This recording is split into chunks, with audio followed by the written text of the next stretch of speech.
So I've reduced this for now about 7 to 10 minutes, and the consistency is thick and gloopy like this. And see that beautiful red oil? That is the coconut oil that is mixed with the red pigment in the chili paste, in the curry paste. And that's what satay dipping sauce needs to look like. It has to have that layer of red oil floating on top, or it's not correct. Now we're going to season it. I've got here a 1/4 cup of chopped palm sugar.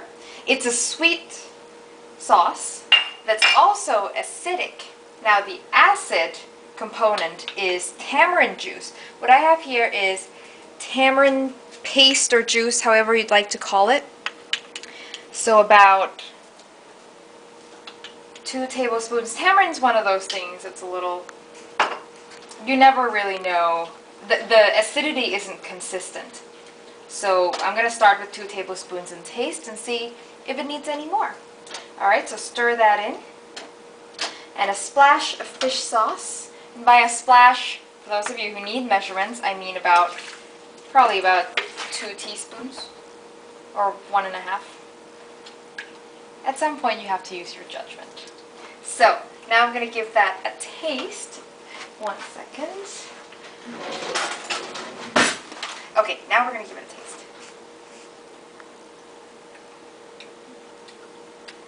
Oh, that's good. It does need a tablespoon more of tamarind. The flavor profile of this is sweet and a little bit of sour, sort of as a backup flavor. A little bit spicy. I only use 2 tablespoons, so it's not super spicy. If you want, you can add more. Absolutely. And the salt just has to be there in order to, to enhance all of the flavors, but it's got to be a sweet and sour flavor profile. Now let's try that again. Perfect. Now, for those of you who went, tamarind juice, where do I get that? Come with me. Tamarind comes in a block like this.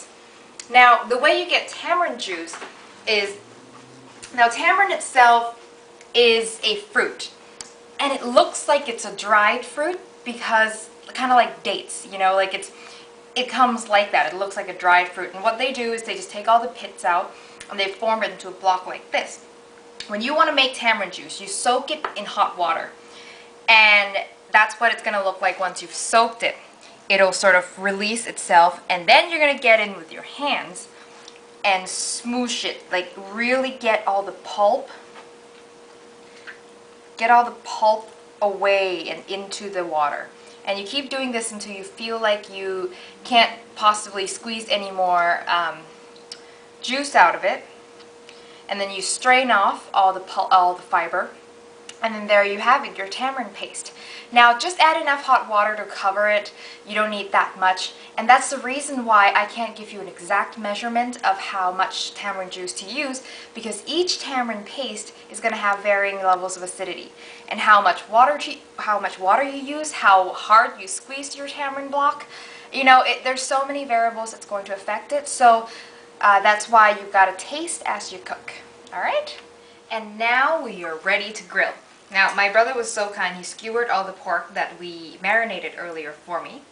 And you know how sometimes you soak the skewers in water to prevent it from burning, but these guys are going to cook so quickly that you don't have to worry about that, so you can skip that step. So I've got this grill on its highest setting at 425, so if you're going to use a regular charcoal grill, I guess a medium heat on open flame, I think that would be perfect. So on they go.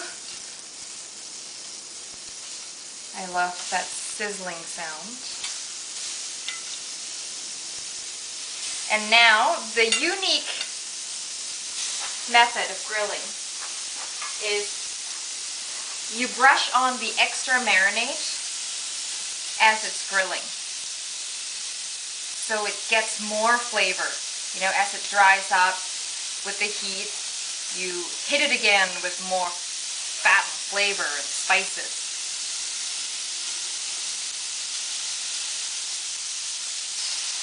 I really hope my alarm doesn't go off. It did say on the box that this is supposed to be virtually smoke-free. So we're going to let it go for about 4 minutes, so 2 minutes on each side. So when you flip it again, you're going to come around with the marinade and brush it over again, and then do a final flip so that top layer of the marinade gets heated again, so you know there's no raw pork juice still on top, and then you'll be ready to go. So I'm just doing a final brush of the marinade, and then I'm going to flip them all over.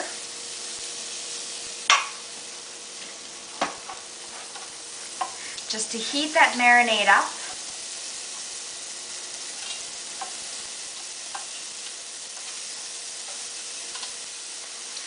And we're pretty much done.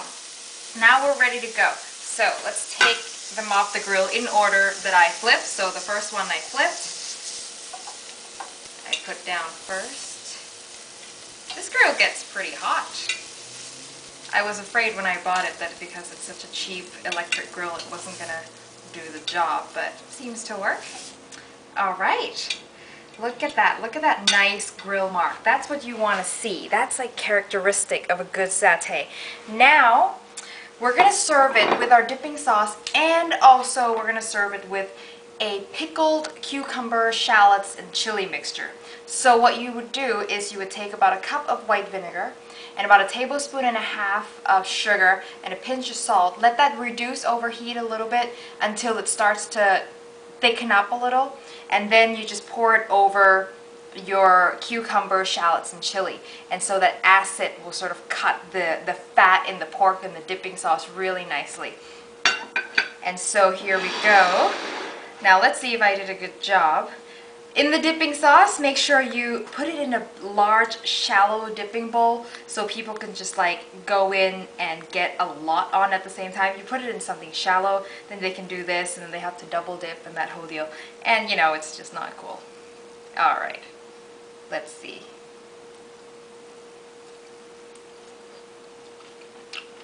Mmm! That's very good. Sweet, salty, spicy, perfect snack. Now, this is not something you want to serve in your white dress. So this is totally a fun snack. I hope you enjoy that. We'll see you next time in the next Hot Thai